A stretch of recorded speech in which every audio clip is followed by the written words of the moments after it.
Brief facts of the case ఏంటంటే, ఎవరైతే 2013లో marriage అయింది వాళ్ళకి. 2013లో మ్యారేజ్ అయితే right immediately after the marriage the wife is subjecting to the cruelty of mental and physical by the relatives of the husband.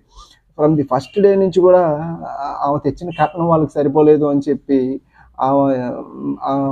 Same మన ఇక్కడ Guntur family కోర్టులో incident ఎలా ఉందో same incident was reflected there in the judgement.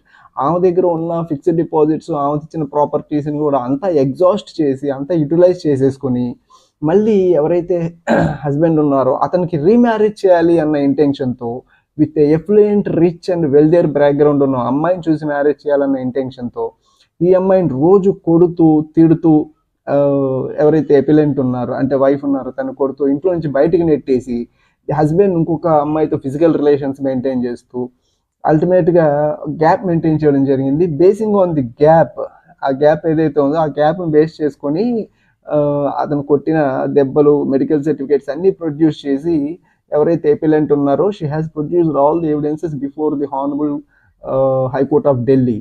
And the Honorable High Court of Delhi also appreciated all the facts in favor of the appellant. Basing on the facts of the appellant, the marriage was dissolved.